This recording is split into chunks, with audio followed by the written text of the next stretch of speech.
Televidentes, Hablamos Derecho, un programa de la Universidad San Gregorio de Portoviejo y de su carrera de jurisprudencia. Un programa que nos invita precisamente a debatir sobre las reformas que necesariamente el Ecuador necesita para tratar de democratizar al país luego de una década en la que se impuso, más que el derecho, un anhelo de implantar un modelo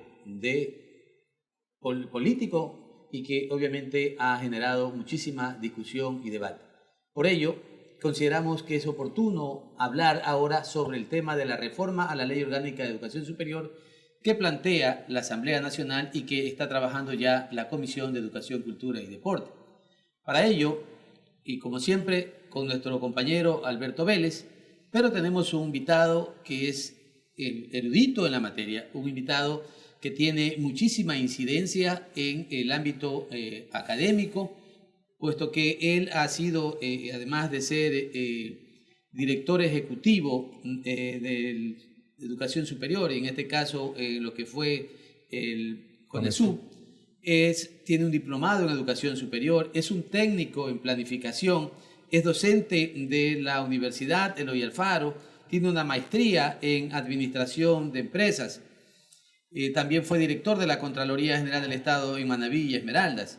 Tiene varias publicaciones, entre ellas vale destacar una que acaba de hacerlo, en Planificación, Evaluación y Acreditación, única vía para la calidad universitaria. Me refiero al ingeniero Tony González Palacio, a quien pues obviamente a este programa lo enaltece y lo llena de satisfacción contar por su aceptación para participar en el mismo. Comenzamos con Alberto dándole la bienvenida.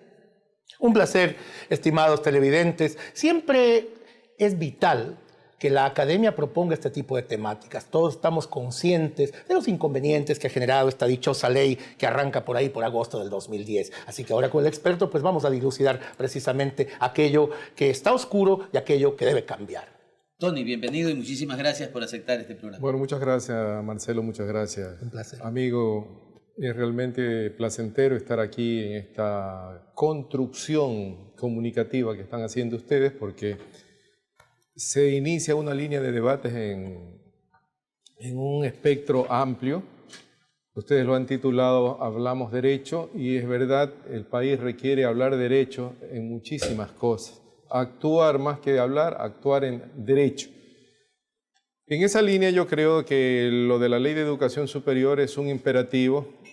Se acabaron los silencios, se acabaron las presiones y es necesario. Y los miedos también, nos vendieron tanto miedo, acoquinaron a la academia, de modo que simplemente se ejerció un cumplidismo y yo creo que se desatan las fuerzas y se desata el espíritu para poder ser más críticos, sobre todo relevantes en los puntos donde es necesario cambiar la ley.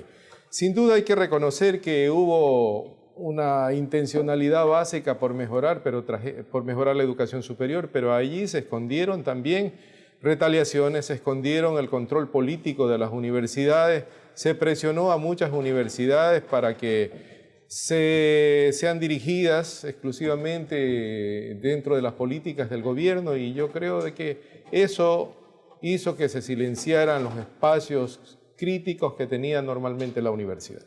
Gracias, Tony. Y un poco como para que el televidente pueda empaparse del asunto. En agosto del 2010, pues se deroga la ley orgánica, la Ley de Educación Superior, que fue en el año 2000, y con ello se establece precisamente que la autonomía universitaria se habría perdido. Se establecen dos organismos de control, en este caso el CEACES y también el CES como Consejo de Educación Superior. El último para establecer las normativas legales, para establecer el control y el otro, el CEACES, para la evaluación y acreditación. Sin embargo, pervive, a pesar de que no existía en esta ley y ni en la Constitución, el CENESID. Con ello, nosotros pudimos escuchar las voces de protesta sobre esta naciente ley que luego de una década prácticamente está siendo invitada a debatir para las reformas que se requieren. Y sobre ese ambiente, enfáticamente, teniendo la ley promulgada en el año 2000 y el nacimiento de la Ley Orgánica de Educación Superior 2010, ¿qué de positivo y qué de negativo podríamos señalar, Tony, respecto de la una sobre la otra. ¿Qué le quitaron de interesante a la del 2000? ¿Qué interesante se creó en la del 2010? ¿Y qué de malo hubo entre ambas? No es muy fácil hacer una valoración sopesada de la anterior ley y de la ley actual. Sin embargo, sí necesario apuntar algunos aspectos que son básicos en la construcción jurídica de un documento, y usted como abogado lo sabe. Primero, de que no se hizo una evaluación seria de la anterior ley en cuanto a qué es lo positivo y qué es lo negativo de esa ley. Yo destaco lo positivo de esa ley, que era la autonomía universitaria. Que se abusó de la autonomía también es cierto, pero la autonomía universitaria era un eje central que se les hizo perder a las universidades. El papel de los institutos técnicos y tecnológicos como segundo renglón, las decisiones internas de las universidades que fueron ya con la nueva ley esculcadas totalmente, es decir, eso está en el marco de la pérdida de autonomía de las universidades, designación de decanos, etcétera, y sobre todo condicionar a las universidades públicas y privadas en la estructuración de sus estatutos.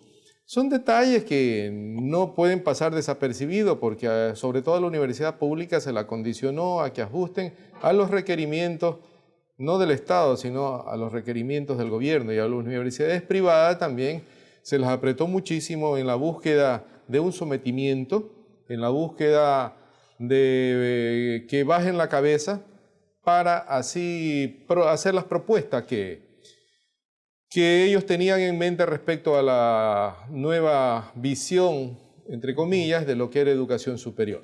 Ingeniero, usted bien lo ha señalado, las universidades particulares fueron en alguna medida tocadas por esta nueva ley.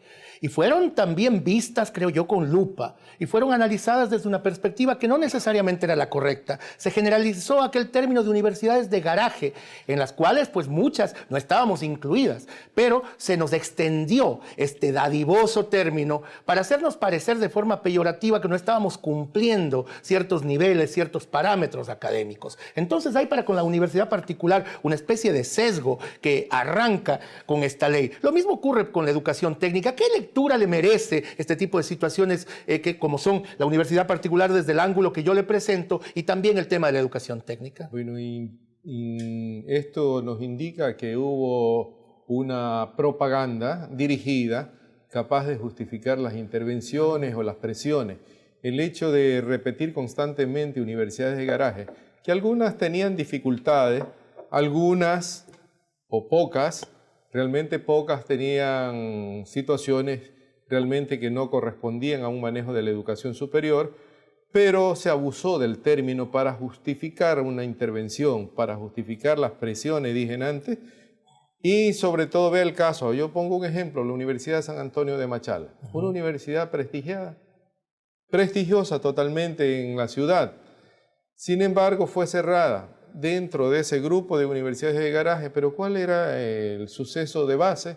Era que su rector escribía en la prensa contra el gobierno. Retaliación política pura. Retaliación política pura. Entonces no hubo la sensibilidad de recoger el pensamiento ciudadano respecto a esa unidad de educación Ingeniero, superior. además esto de presumir que las universidades tienen que surgir de la nada a ser grandes entes académicos, es un poco irse contra natura, es irse contra los procesos, es irse contra apuntalar poco a poco un sentido académico que se va logrando en el tiempo y en el espacio. No todo el mundo tiene la capacidad de iniciar una universidad que ya contenga pues todos los rigores académicos y todos los laboratorios que son necesarios. Hay procesos y en muchas de ellas no se respetó este proceso de crecimiento que era lógico. No hubo una concepción de lo que es el proceso de construcción de la educación superior. Nosotros sabemos que la educación es superior no porque tenga ciencia, no porque tenga tecnología y no porque tenga un gran número de académicos. Es superior porque es el anhelo humano de la superioridad del espíritu. Y en esos términos hay que ver que la universidad es simplemente una construcción que surge de acuerdo al desarrollo de la sociedad, y coincido con usted. Entonces es el caso de la Universidad de San Gregorio. La ciudad creció, hubieron personas que interpretaron, como el rector Marcelo Farfán, que interpretaron ese desarrollo y necesidad social, y ahí se construye esta universidad. Pero bien lo dice, esto no es de la nada, puesto se violaron los procesos, porque esto es una construcción lenta, dinámica, pero a su vez con una gran intencionalidad, que es el servir a la sociedad. Y eso es lo que han hecho algunas universidades. pero vinieron con el almacén de cosas acabadas, y esa no es la universidad, pues. Quisieron de arrasar. Ninguna De manera alguna quisieron arrasar en eso. Tony, uno de los grandes cuestionamientos para la promulgación de la nueva Ley Orgánica de Educación Superior del año 2010 fue precisamente que las universidades no habían sido evaluadas y que el CONESUB no cumplió su rol, que se toleró el tema de la permanencia de universidades que no tenían precisamente evaluaciones. Entonces, el CONEA, que era el órgano existente en la ley del 2000, el papel que jugó fue realmente desastroso versus el papel que tiene desde aquella época, desde el año 2010, el CEACES. La evaluación como tal es realmente fructífera, y veo que precisamente en tu libro mencionas que la única vía para la calidad universitaria es la planificación, la evaluación y la acreditación. Esos tres ejes, ¿se cumplieron en el CONEA o se han cumplido realmente con el CEACES? A ver, los tres ejes definitivamente también son un proceso constructivo. Yo creo que el CEACES hizo lo suyo porque recién recuerda usted que en esa ley de educación anterior se constituyeron los procesos de evaluación. Antes no existía evaluación en las universidades y yo creo que ellos hicieron una primera fase de construcción. Porque de lo contrario, ¿qué vamos a ver? Un CEACES que intentó en varios términos hacer una evaluación, como en efecto la hizo, pero que variaban cada que se les ocurría los indicadores, pues. Claro. Y entonces, la academia no es así, pues.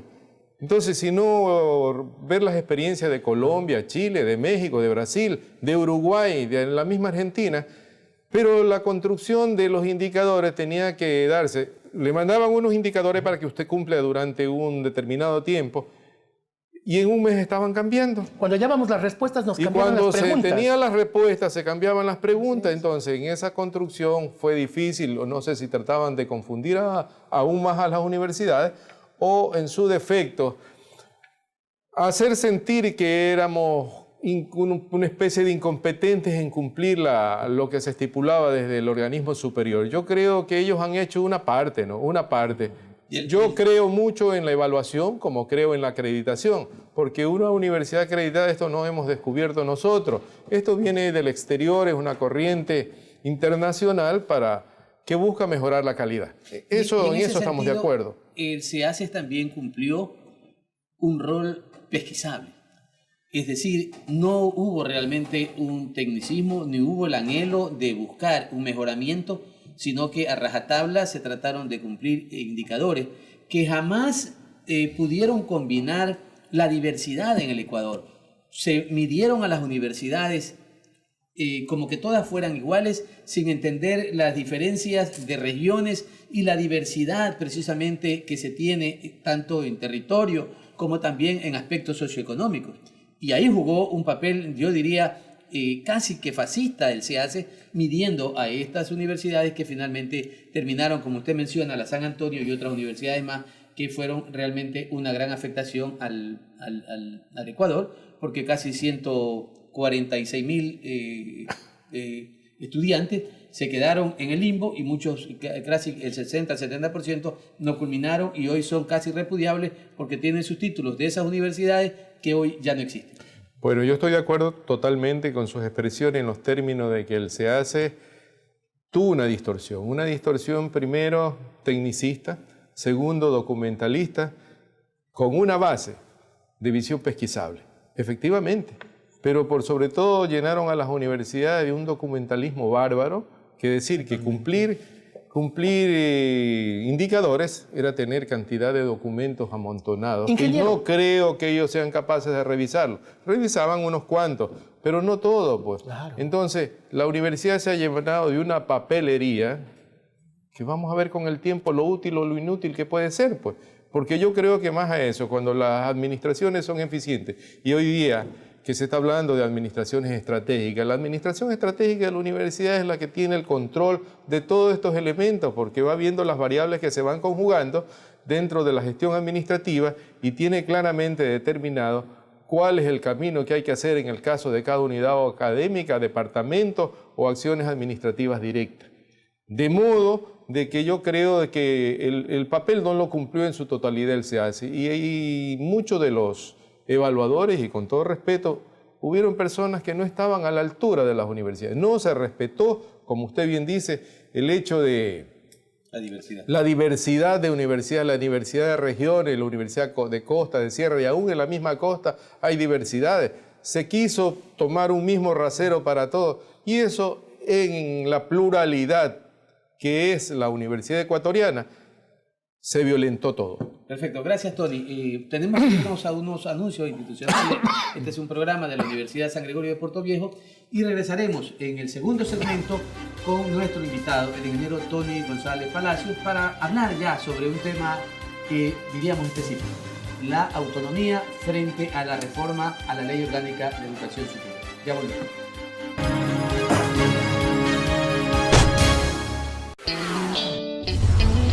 Inicio de espacio publicitario.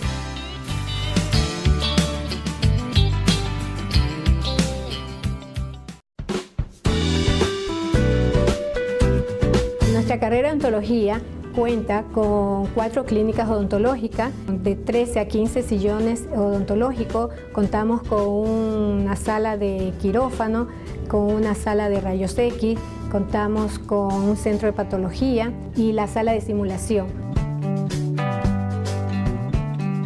La carrera de odontología es una profesión del área de la salud, donde formamos a nuestros profesionales, guiándolos en la ética, también solucionando problemas de la cavidad bucal.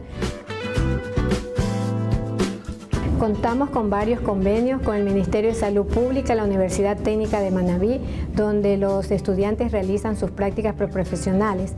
Contamos convenios con la Universidad Estatal de Guayaquil, la Universidad Católica de Guayaquil, la UTE de Quito y la Universidad San Gregorio de Puerto Viejo, donde tenemos un proyecto de investigación que se realiza en Galápagos, que se trata sobre el cuidado bucal en los niños de 3 a 10 años.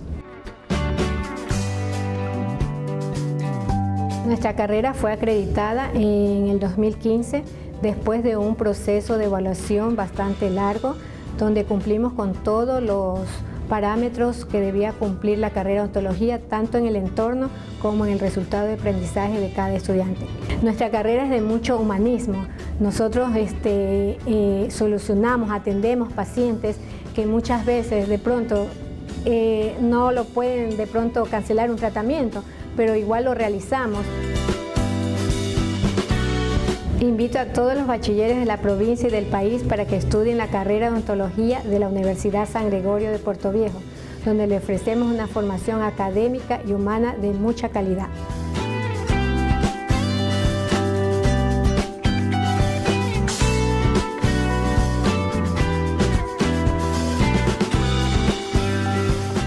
El Departamento de Bienestar Universitario de la Universidad San Gregorio de Puerto Viejo te ofrece los servicios de orientación y acompañamiento, trabajo social, secretaría, servicio médico, odontológico, psicológico y de enfermería. Departamento de Bienestar Universitario, Universidad San Gregorio de Puerto Viejo.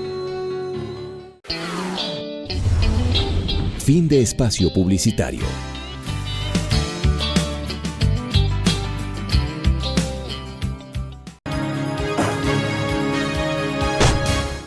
Estimados televidentes, uno de los principios axiológicos de la universidad contemporánea es precisamente la autonomía.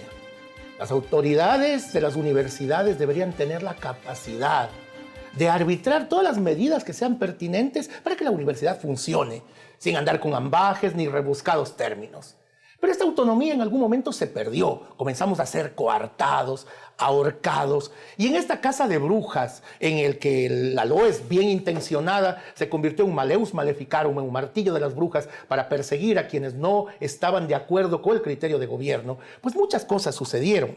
Nuestro invitado, el ingeniero Tony González Palacios, pone una frase que me parece muy importante y que yo me voy a permitir retrotraer, estimado ingeniero, y fue escrita por Daniel Bell y usted la cita. Dice: estamos viviendo una época de transición entre una sociedad que no acaba de morir y otra que no acaba de nacer. ¿Está pasando eso con la academia? ¿Y qué ocurrirá entonces con la autonomía universitaria? Bueno, la academia tiene su propia dinámica. No creo que está muriendo la academia, lo que está en un proceso de renovación profunda, pero que no hay que sustraernos a la gran herencia de principios, de pensamientos, de valores, de ciencia que nos ha dejado la academia anterior. Yo creo que somos herederos de ese proceso y sobre todo del gran humanismo que ahorita bajo supuestos modernizadores y tecnicistas lo queremos desechar. Entonces, si nosotros recuperamos eso y hacemos una simbiosis con los nuevos planteamientos de la formación humana, que no son los esquemas únicamente de los doctorados, yo creo que vamos a poder avanzar. La academia va a vivir un nuevo momento en función de las libertades que puede ejercer hacia adentro, de sus principios y valores nuevos adaptados a esta nueva coyuntura histórica, pero que por sobre todo reivindique el espíritu humano de la libertad, de la justicia, de la verdad. Y si vamos con eso, correcto. La Ingeniero, permítame funcionar. hacer una precisión. Usted nos habla de tecnocracia versus humanismo. ¿Cómo encontrar la simbiosis perfecta? Porque la parte técnica es necesaria en la contemporaneidad, cuando estamos hablando de la electrónica como concepto básico en cuanto a comunicaciones, etcétera, y la tecnología inserta en todos los procesos académicos. Pero no podemos quitar eso que usted bien nos trae, el humanismo como fuente básica de la dinámica universitaria. ¿Cómo conseguir esa simbiosis? Bueno, yo no creo que se chocan, no creo que sean excluyentes, más bien están insertas tanto el humanismo en la técnica como la técnica en el humanismo. Es simplemente la capacidad humana para desarrollar estos espacios, regulándolos y dirigiendo. El humanismo siempre dirige y dirige a la técnica. No olvidemos que la técnica es resultado del desarrollo de la ciencia.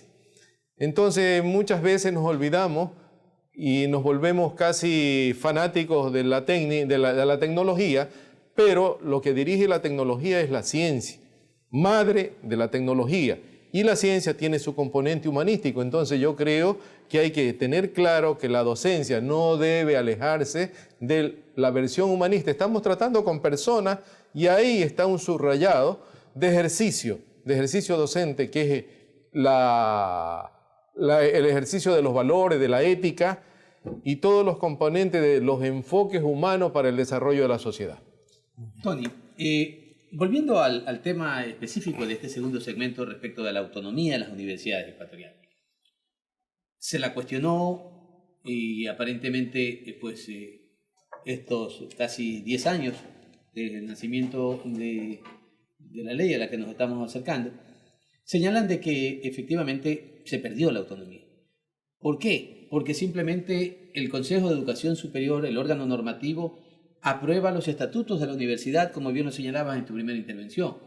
Aprueba el tema de las carreras o de los programas académicos. Es decir, que las universidades tienen necesariamente que pasar por estos filtros, lo cual indudablemente no responden en ciertos casos o en muchísimos casos a esa realidad y a esa diversidad, porque los técnicos aparentemente y por último comandados por los miembros del Consejo de Educación Superior no tienen la experiencia de haber estado manejando una universidad como antes ocurría en el caso del propio CONESUB, que le integraban rectores que conocían precisamente el profundo problema o las necesidades que se tenían o que tienen las universidades.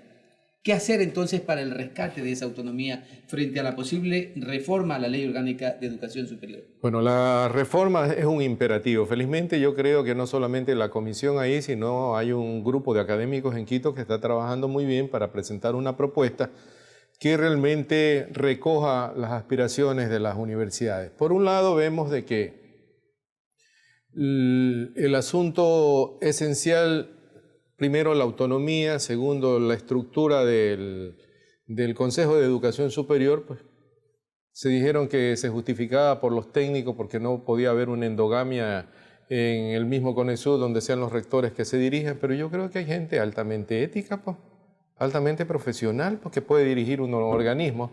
Sin embargo, no creo que eso quede descartado. Yo sí creo que deben estar incluidos rectores de los sectores públicos, de los sectores privados que representen a las universidades, porque ¿quién más que ellos conocen las necesidades reales de la universidad?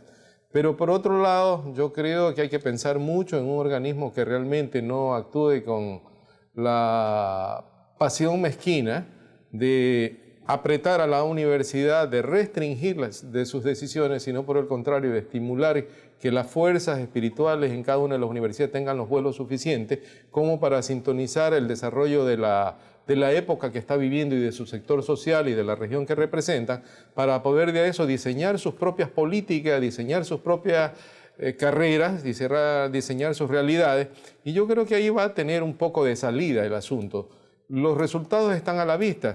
Los llamados técnicos de miembros del SEACE no han dado los resultados que la sociedad esperaba. Y ellos lo saben porque no han apuntado. Vea usted las intervenciones en la Universidad de Loja, en la Universidad de Latacunga, rechazados los interventores, o como lo que hicieron en Manta, con interventores que no tenían conocimiento de la universidad. Totalmente. Pero más allá, hoy día se está denunciando también negocios en los cuales se embarcaron algunos interventores con patrocinio desde arriba. Entonces, esas cosas no están bien ni son vistas bien. ¿Y qué dejaron? Digo yo, dejaron en Manta alguna señal de cambio en la universidad. Más bien postrada un poco y bastante la universidad en Manta. Y por último, todo este grupo de operativo ante la famosa intervención tenía que pagarlos con los propios recursos de la misma universidad. No los pagaba el SEACE con sus recursos, sino que la propia universidad tenía que pagarlos. Para el caso de Manta, 15 asesores que ganaban entre 3.000 y 4.000, 5.000 dólares. Entonces eso era afectando al presupuesto institucional.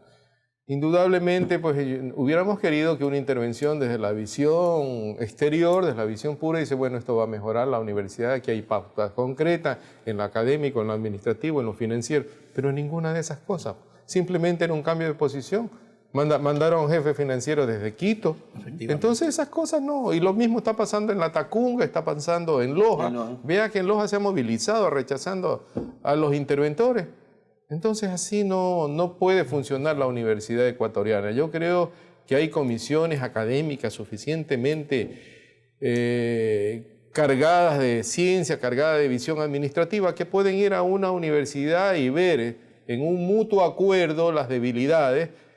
Y también deben haber fortaleza, porque ninguna universidad no tiene fortaleza. Hay debilidades y esas debilidades hay que curarlas. Yo creo que hay que tener la visión.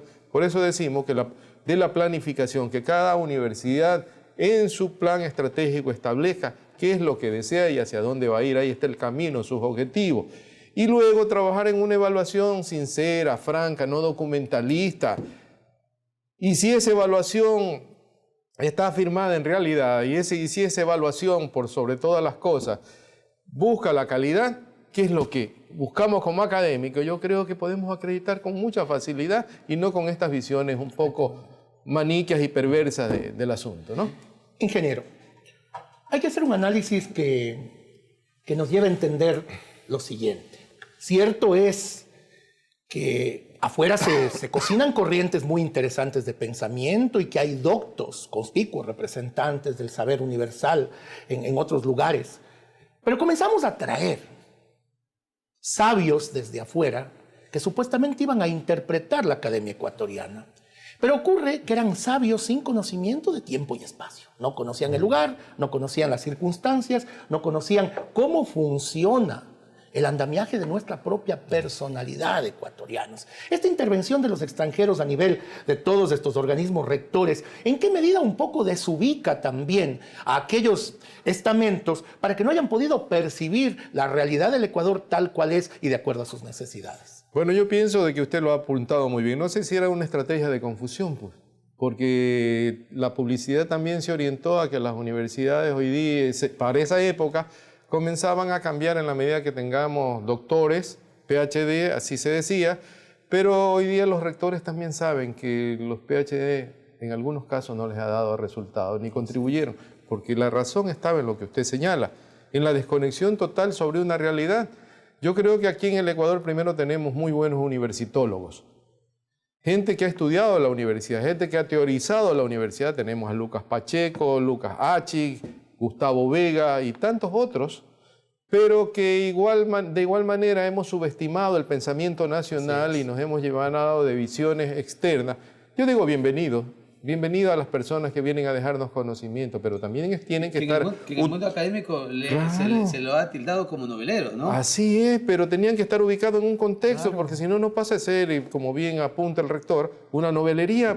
Y eso No era estaban una novelería retroalimentados con nuestra realidad.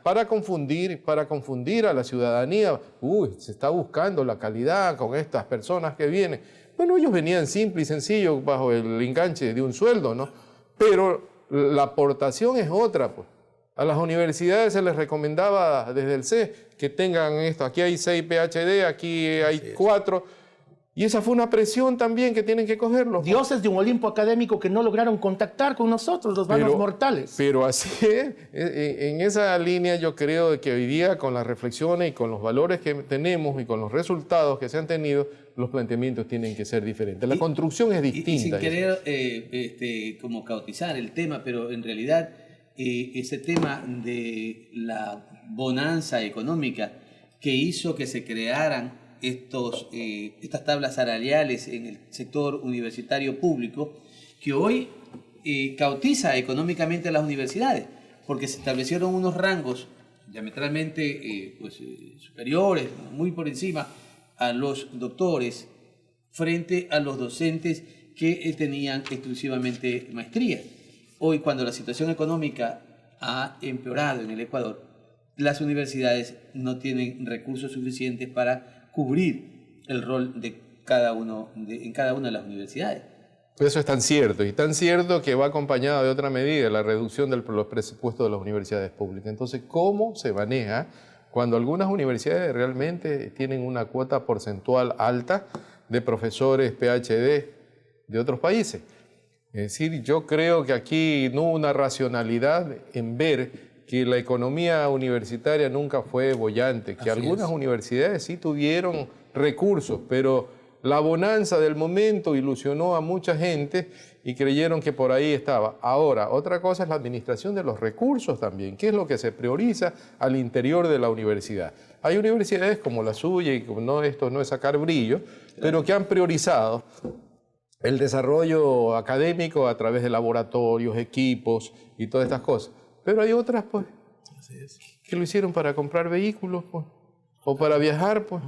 Entonces, en estas circunstancias, sí creo que debe haber una racionalidad para que se maneje la cosa pública de manera pulcra, de manera ética, y que no haya sospecha de nada, de ninguna situación de esta naturaleza. Ingeniero, el artículo 182 de la LOE sostiene que el CENESID ejerce la rectoría del sistema, lo cual violenta la autonomía universitaria.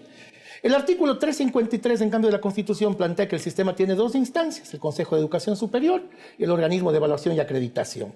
¿Por qué no entonces la rectoría estuvo en manos del CES y más bien una coordinación para el CENESID? Pero se volvió esta superestructura, este monstruo ahí que lo fagocitaba todo y que pues estaba haciendo estaba en una categoría, mejor dicho, de secretaría cuando ni siquiera en el orden constitucional se encuentra contenida.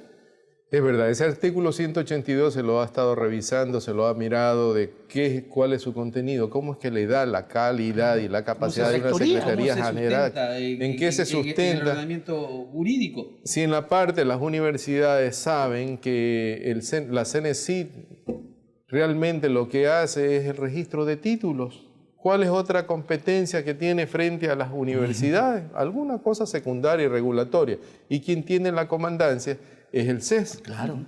Y en ese Consejo de Educación Superior, por eso decimos que tienen que estar personas muy probas, académicos de alto nivel, y no solamente los doctores, porque ahora se ingresa a ese circuito como doctores. Y hay cuestionamientos inclusive, pues, hay cuestionamientos ahí a quienes integran el Consejo de Educación Superior. Alguien les llama doctócratas.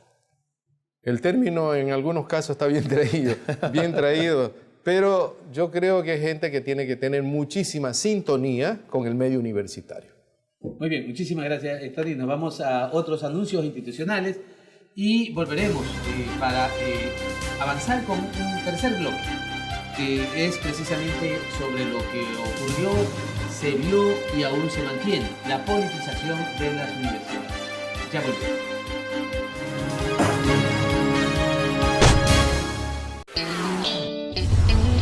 Inicio de espacio publicitario.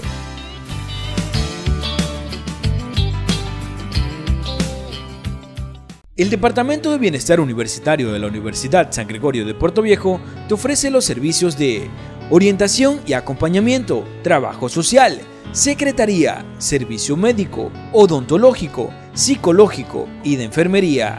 Departamento de Bienestar Universitario, Universidad San Gregorio de Puerto Viejo. Fin de espacio publicitario.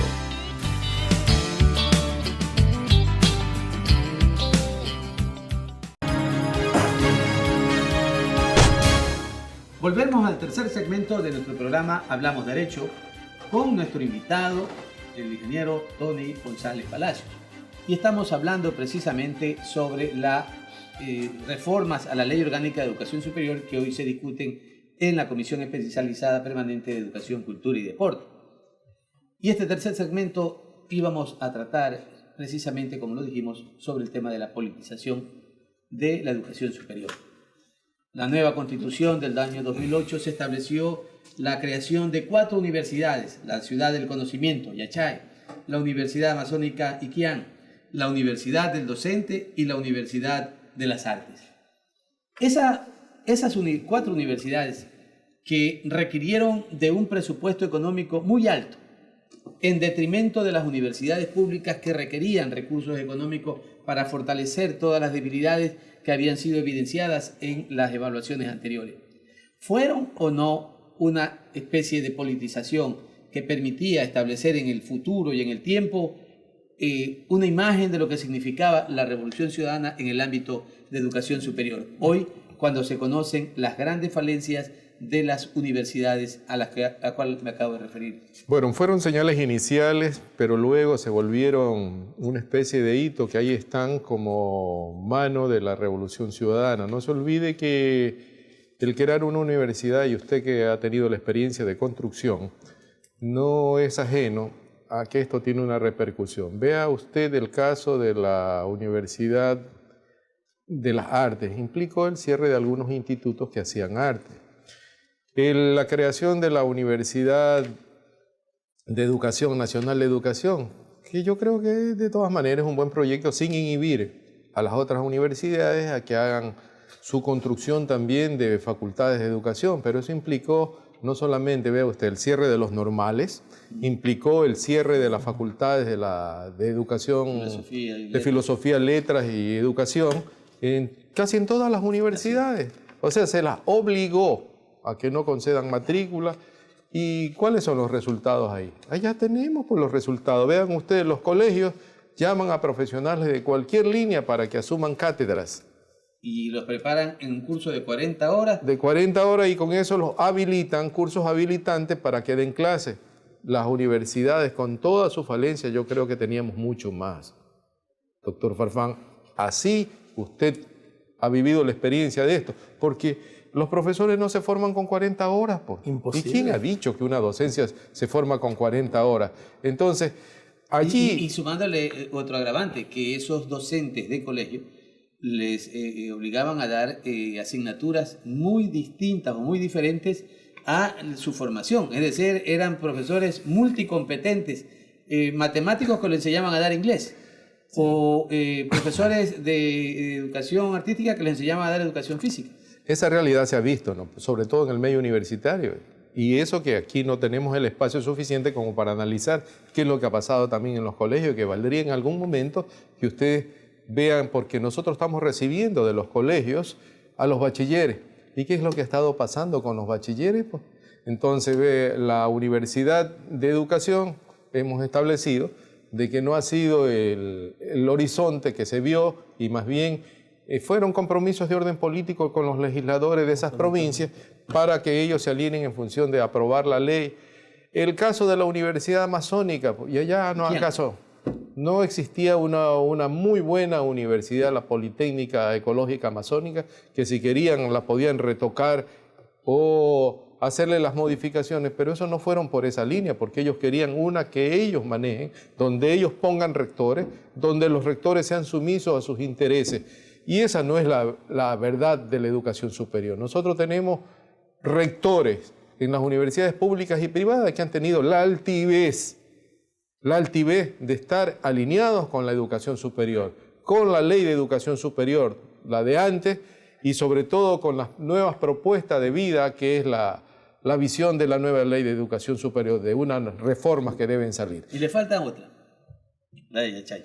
La de Yachay es un caso que hoy día está saliendo a la luz, pero ya se dijo desde antes, no solamente por los sueldos, la administración a distancia que se hacía, y por sobre todo que no eran los parámetros que se habían establecido para obtener los resultados en la parte de ciencia y tecnología, porque en eso lo estaba cubriendo muy bien la Politécnica Nacional, la Politécnica del Litoral y otras universidades que tienen muy buen nivel de investigación. Entonces, vean ustedes también que nos crean, se nos escapó en antes también esto, que nos crean artificialmente, que los docentes comiencen a hacer artículos científicos, ¿verdad? Entonces, en este hecho, ¿qué es? Se suplanta lo que es por voluntad, se suplanta la voluntad, se suplanta la necesidad y se establece una obligación. Y no toda la gente escribe, pues, no toda la gente lee. Es una obligación para el docente sí leer, pero también escribir. Pero eso no puede ser creado artificialmente. El investigador es una persona que es pagada. De modo que para hacer investigación, no es que ¿y qué le vienen las ideas. Al rector investigador? Y el rector que tiene que ser un PhD, es decir, por Dios, pues si la administración es otra cosa. Por supuesto. Ingeniero, permítame. Yachay, la Universidad del Conocimiento. ¡Ay, que nos crearon realmente enormes elefantes grises! Y yo le he denominado esto el síndrome de Atila, porque Atila decía, por donde yo paso no crece la hierba. Ocurre algo parecido. Por donde pasaron las autoridades académicas en este país en la década perdida, no ha crecido la hierba. Y Yachay es una de estas muestras. ¿En qué medida usted cree que se puede hacer academia a control remoto? Autoridades que percibían latisueldos, enormes emolumentos, remuneraciones, y controlaban todo solamente desde otro país a la distancia, desde un teclado de computador y por videoconferencia. Por favor, ¿cómo podemos entender que se haya pretendido mostrarnos esta Yachay como la Universidad de la Iluminación, aquella en la que se creaban precisamente estos ángeles que luego desde su egregia postura iban a dimanar conocimiento? Y mire usted lo que ahora se descubre. Latisueldos, gente que ni siquiera estaba acá y controlaba todo a distancia. ¿Qué opinión le merece aquello? Bueno, ya de la opinión pública ya se ha hecho una idea de lo que es Yachay. Segundo, que fue una de las cosas, de las señales para abrumar a la gente bajo el supuesto de investigación, ciencia y tecnología. Hay que guardar las distancias, ¿no? Nosotros no tenemos la tecnología ni tenemos el desarrollo de la ciencia como lo tiene el Tecnológico de Massachusetts, la Universidad de California o Harvard. Entonces aquí quisimos hacer una imitación muy criolla, y tan criolla que los directores eran a distancia, como usted bien lo ha señalado, y tan criolla que no estaban todos los laboratorios establecidos, y tan criolla que no hemos tenido los docentes adecuados en el caso. No creemos que todo está mal ahí, pero yo sí creo que ahí hay que hacer un ajuste, y bien lo ha dicho el presidente Moreno, de que ahí a mediano plazo se van a hacer cambios profundos. ¿Se puede salvar Yachay o hay que lapidarla? No puedo ponerme en una estrategia que debe ser gubernamental, pero yo creo que hay algunas cosas que bien pueden asignarse a la universidad pública, como las politécnicas, y a otras universidades de alto nivel de investigación. No creo tampoco que de allí van a salir los resultados esperados. Yo creo, no por desconfiar de nuestros estudiantes, es por las estructuras mismas que se implementaron, que fueron estructuras pervertidas en esos términos, ¿no? Podríamos señalar que ha sido un fraude a la opinión pública, un fraude a la educación, la imagen que se implantó como política pública desde el gobierno, decir lo que era aparentemente Yachay, y hoy con un nuevo mandato, con un nuevo mandatario, verificar que la realidad es absolutamente distinta. En las evaluaciones que hacía el CEACES señalaba o criticaron las remuneraciones de los rectores, mientras que en Yachay ocurría algo absolutamente distinto, es decir, sobresueldos. Evitaban que en el Ecuador los docentes tengan una doble actividad, mientras que estos famosos directivos de Yachay tenían cargos académicos en otras universidades del mundo y recibían acá en el Ecuador otra remuneración. la difusión de aparentemente una gran ensambladora de vehículos y gran, ejecución de algunos proyectos más de investigación y han sido absolutamente falsos, no han existido. ¿Eso incurre en el fraude académico? Definitivamente sí, fraude académico, fraude administrativo, y que se trató de apantallar ante el pueblo ecuatoriano y ante la educación superior para hacer suponer que tenían una visión clara de lo que querían. Yo creo que fueron posturas lo bastante publicitarias nada más, publicitarias pero que sin contenido. Y el tiempo demuestra que estamos en la verdad, el tiempo demuestra de que fueron banalidades, diríamos banalidades en la visión de lo que es la educación superior. Y coincido con usted que es un fraude, han sido un fraude, fraudulentos en todo. Ingeniero Tony González, yo recuerdo cuando hice mis estudios en la Universidad Central del Ecuador desde el año 81 hasta el año 86, la universidad era absolutamente libre. No se podía poner un pie en los predios universitarios si la academia per se no lo consentía. Cuando se pierde la autonomía, esta condición de universidad libérrima se pierde. Y ahí es cuando pasa a convertirse en botín político. Y estamos hablando de la politización de las universidades. ¿Cómo evitar o cómo terminar con este concepto recientemente instaurado en la década perdida, de que las universidades sean otro más de los estamentos del Estado donde se puede meter mano, donde se puede colocar a quienes son obsecuentes con nosotros como gobierno, a quienes son genuflexos ante el régimen?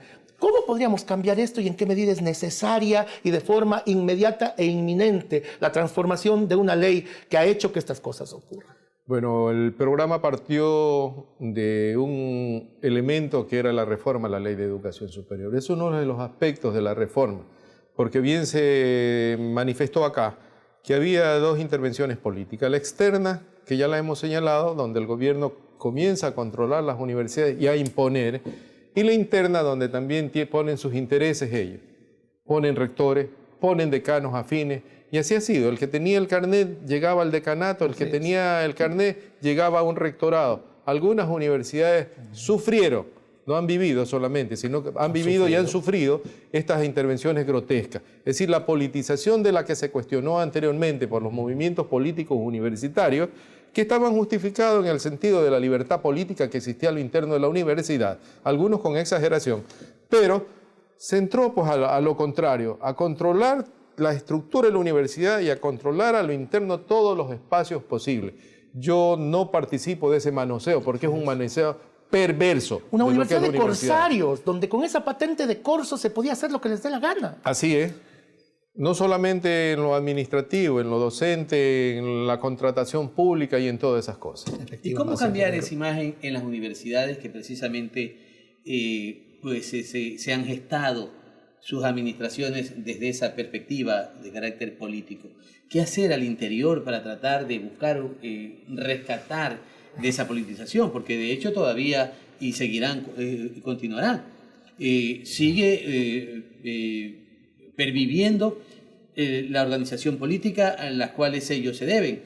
Entonces seguirán siendo fuentes de almacenamiento, fuentes de generación de adeptos, y la universidad pues puede mantenerse alejada de ese gran objetivo universal del conocimiento y tenemos una politización.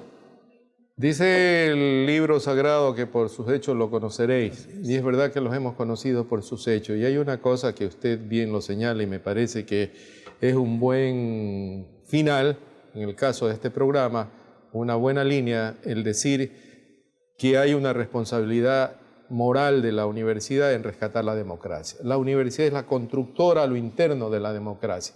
Que hay todos estos pasos difíciles que hay que hacer, pero yo sí creo y tengo la fe y la convicción de que la vida universitaria va a volver a ser lo que fue, y por sobre todo que hay hombres universitarios, sí, positivos, libres, justos, con pensamiento de cambio en la universidad, que van a afirmar de que no se siga con esta línea y que vía ley se puede establecer nuevos cambios a lo interno de la universidad y que hayan comisiones internas de vedurías, porque no puede estar una universidad sometida a la politización de esta naturaleza, porque desvirtúa el sentido mismo de lo que es la institución universitaria.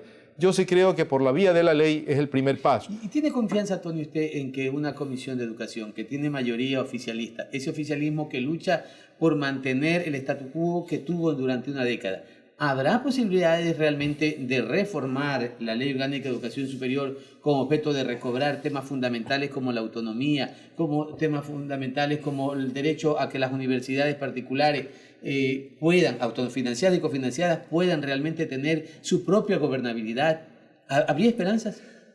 Bueno, usted tiene la reserva, que la tienen algunos rectores respecto a esto, y quienes estamos viendo la universidad también tenemos nuestra reserva en términos de que de esa comisión puede salir realmente la pregunta, ¿cambios profundos en la universidad o son retoques a la ley que se va? Entonces yo sí creo que aquí conviene el recuperar las organizaciones de rectores que se convoquen sectorialmente y que puedan opinar. Ha ocurrido en otros países, rectores de provincias, rectores de regiones, se reúnen y hacen una propuesta y yo creo que por ese lado vendrá, tenemos que decirle a la ciudadanía y al país qué es lo que está pasando y la escasa confianza que tenemos en una comisión de esa naturaleza, porque lo contrario no serán más que maquillaje. Y nosotros, la universidad requiere para este nuevo presente y futuro una base de cambios solvente, fuerte y necesaria en democracia y pluralidad por sobre todo, para ir hacia adelante.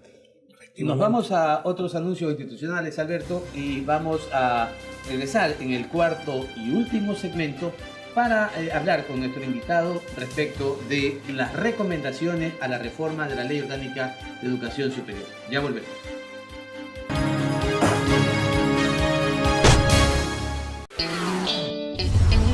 Inicio de espacio publicitario.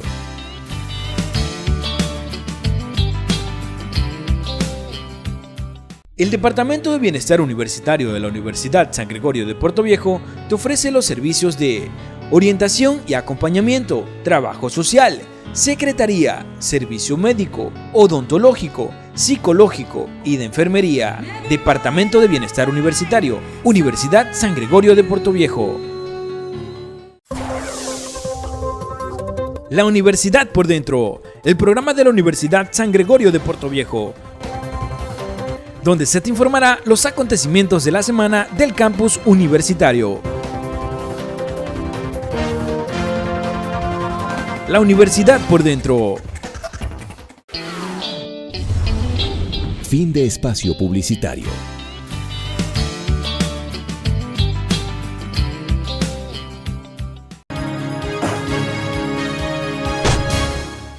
Amigos televidentes, estamos ya cerrando, hablamos derecho, esta propuesta de la Universidad de su sangre, de la Universidad con corazón, por supuesto, la San Gregorio de Puerto Viejo. Programa importantísimo y súper interesante, hablando con el experto, el ingeniero Tony González. Hemos hablado de políticas para la educación superior, desde la plataforma de la LOES, hemos hablado de la autonomía universitaria, de la politización de las universidades. Es tiempo entonces de generar un compendio, de poder mirar desde un poquito un ámbito amplio todo aquello que a lo largo del programa hemos conversado. Estimado ingeniero, ¿cuáles serían las conclusiones y recomendaciones? Bueno, la primera es la reforma urgente a la Ley de Educación Superior, desde la visión de tener en cuenta la opinión de los actores.